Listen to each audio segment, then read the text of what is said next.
कक्षा 9 विज्ञान इकाई 2 सजीव जगत में संगठन चैप्टर 5 जीवन की मौलिक इकाई में पार्ट 1 के अंतर्गत हमने कोशिका का खोज किसने किया था। फिर इसके बाद कोशिका की खोज के बाद अध्ययन किए थे कि कोशिका जो होती है उसकी संरचनात्मक संगठन क्या है। तो कोशिका के 3 प्रमुख भाग होते हैं। कोशिका कला या उसी को प्लाज्मा झिल्ली कहते हैं। दूसरा होता है कोशिका द्रव्य। तीसरा जो होता है केंद्रक। तो हमने कोशिका कला में पहले वीडियो में अध्ययन किया था कि कोशिका कला, उसके बाद उसके कार्य, फिर विसरण और परासरण, फिर परासरण की जो 3 घटनाएं होती थी, अल्प परासरी विलयन, सम परासरी विलयन, अति परासरी विलयन। ठीक, उसके बाद हम अध्ययन करते हैं नंबर 2 पे। तो वो जो होता है कोशाद्रव्य है। तो देखिए कोशाद्रव्य जो है ये कोशा के अंदर का जो भाग होता है उसको कोशाद्रव्य कहते हैं। मतलब कि जीव द्रव्य का वह भाग जो प्लाज्मा झिल्ली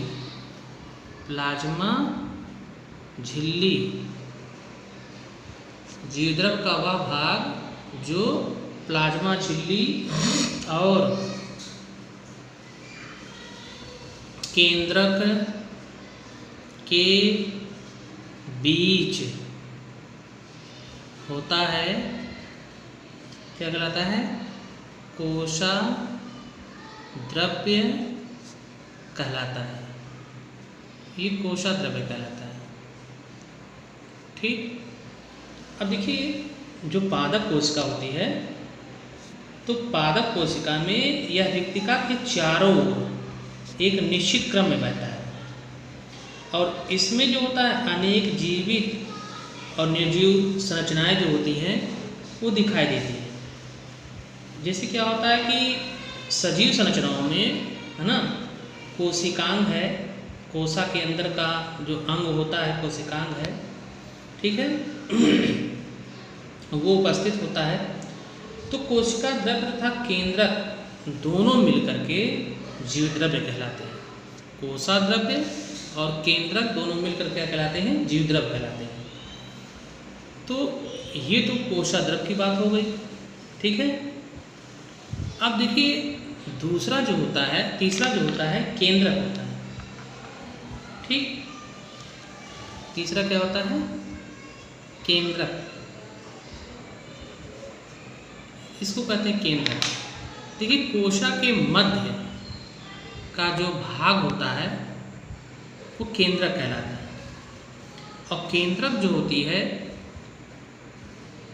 वो कोशा के जितनी जैविक क्रियाएं होती हैं उसका निगमन और नियंत्रण करता है।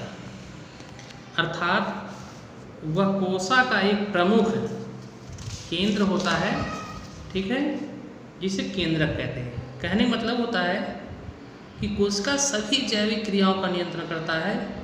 इसीलिए कोशिका को कंट्रोल रूम या नियंत्रण कक्ष भी कहते हैं। तो केंद्रक की खोज रॉबर्ट ब्राउन ने और कोशा की खोज किसने किया था? कोशा की खोज रॉबर्ट हुक ने किया था। ठीक है, हम इसके बारे में बाद में चर्चा करेंगे। पहले हम कोशिका का स्ट्रक्चर बना लेते हैं, ठीक है बेटा। कोशिका का स्ट्रक्चर बनाने का सबसे आसान तरीका है, हम यहाँ पर ऐसे एक लाइन खींच लेते हैं, सीधी लाइन, एक सीधी लाइन इधर खींच लेते हैं, एक थोड़ा सा सीधी लाइन इधर खींच लेते हैं। ठीक, ये अब इसके बीच जो होता है इसको और इसको मिला देते हैं। फिर ये सीधे जो होता है एक बिंदु यहाँ ले लेते हैं, एक इसको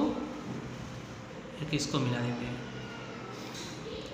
अब यहाँ पर क्या करते हैं, एक लाइन ऐसे खींचते हैं, इसको थोड़ा मोड़ देंगे, फिर इसको लाइन खींच के ये इसमें ऐसे मिला देंगे, ये मिल गया। फिर वैसे इधर से एक लाइन यहाँ बीच से छोड़ देंगे, ये एक यहाँ छोड़ देंगे, फिर यहाँ से एक लाइन लेंगे, फिर ऐसे इसको बीच में यहाँ लगा ऐसे छोड़ देंगे।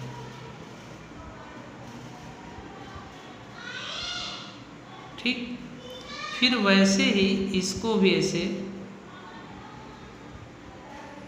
ये लाइन लेके इसे यहीं छोड़ देंगे। वैसे इसका भी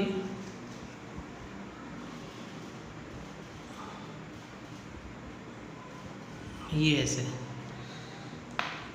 अब देखिए इसके बीच में एक रेखा होती है जिसे प्लाज्मोडेस्मा कहते हैं, ये ऐसे बीच में एक लाइन खींचेंगे, ये फिर यहाँ इसको लाइन मिला देंगे, फिर इसको यहाँ से एक लाइन यहाँ जाएगी, फिर एक लाइन इसको ऐसे मिला देंगे। अब इसको निकाल दिया। अब इसको देखिए इस तरीके से यहाँ यहाँ ये, फिर इसको इससे ये हो गया, फिर इसको ऐसे ऐसे,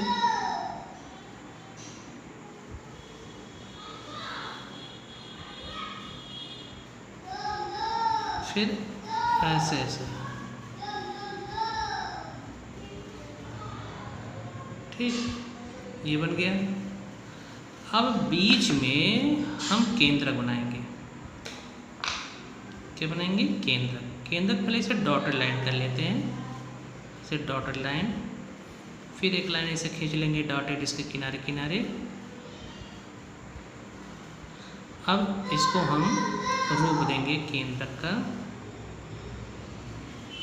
एक, ये केंद्रक झिल्ली हो गई, 2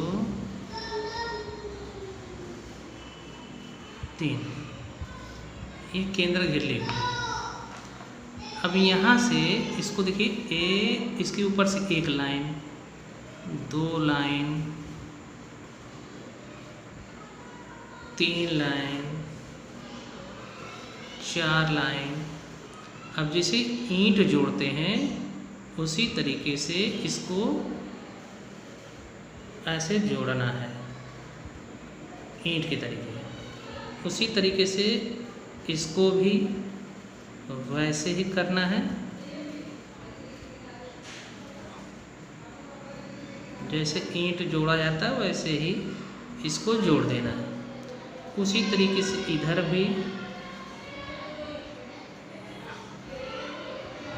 ये, इसको कहते हैं ER, एंडोप्लाज्मिक रेटिकुलम, ये रचना। अब इसके किनारे किनारे हम क्या बनाएंगे? रिक्तिका। ये रिक्तिका हो गई। एक रिक्तिका इधर भी बनेगी, भी बनाते इसको। ये हो गया केंद्रिका। ये होता है क्रोमैटिन जालिका। तो एक यू क्रोमैटिन होता है, एक हेट्रोक्रोमैटिन, एक हल्के रंग का होता है, एक गहरे रंग का। हमने बना दिया है। अब यहाँ पर होता है हरित लवक। हरित लवक होता है ये। हरित लवक जो है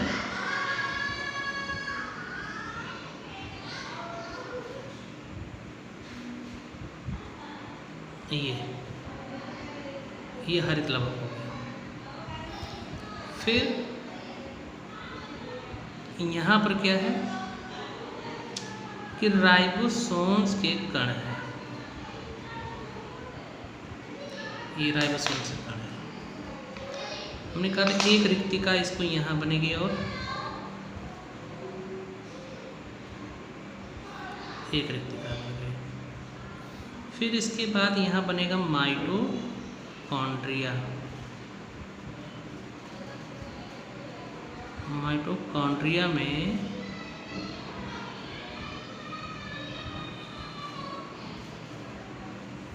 ये देखिए इसके नुकीला भाग इसके बीच में, इसका नुकीला इसके बीच में, ये बन गया, ये माइटोकॉन्ड्रिया। उसके बाद यहाँ गोल्जी काय बनेगा।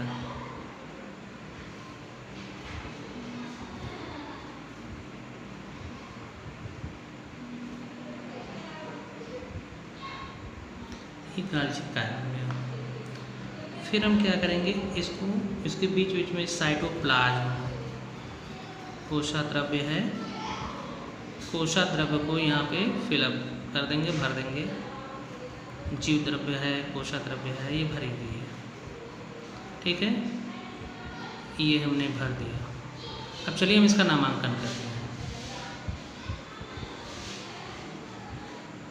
इसको कहते हैं outer cell wall, outer cell wall. वाय है कोशा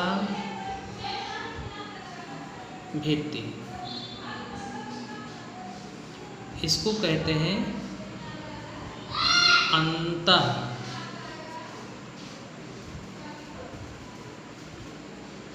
कोशा भित्ति,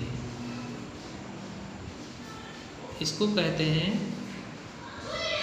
ये वाय कोशा भित्ति हो गई, ये अंतः कोशा भित्ति हो गई। इसको कहते हैं प्लाज्मोडेस्मा,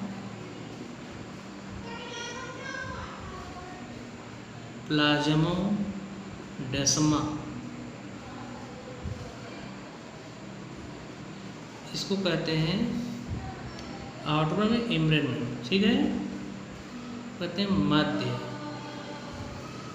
पटलिका, ठीक। इसको कहते हैं हरित लवक, इसको कहते हैं कोशा द्रव्य, इसको कहते हैं राइबोसोम, इसको कहते हैं रिक्तिका,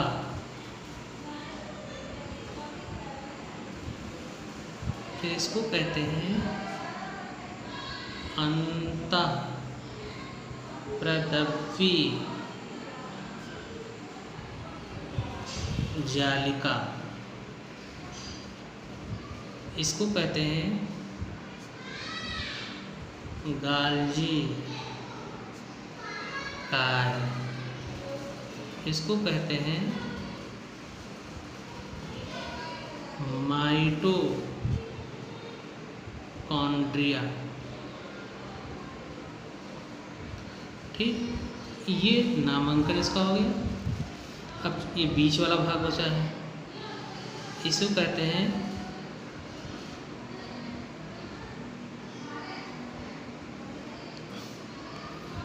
केंद्रक झिल्ली,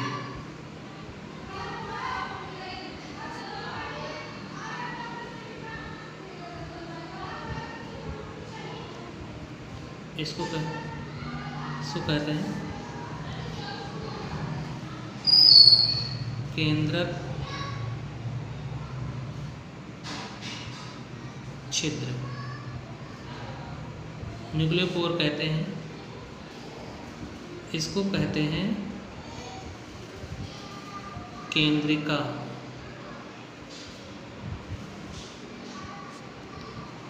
इसको कहते हैं केंद्रक द्रव्य, केंद्रक द्रव्य, इसको कहते हैं हेटेरो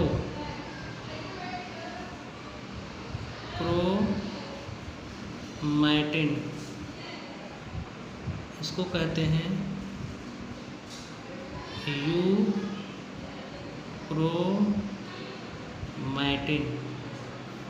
इन दोनों को कहते हैं क्रोमैटिन। ये पूरा भाग जो होता है ये केंद्रक है, केंद्रक। तो इस तरीके से पूरा हम इसका नामांकन करते हैं स्ट्रक्चर का और फिर इसको बनाते हैं। ठीक है, तो ये आप अभ्यास करिएगा। हम नेक्स्ट वीडियो में कोशिका के जितने भी कोशिकांग हैं इन कोशिकांगों के बारे में अध्ययन करेंगे। ठीक है।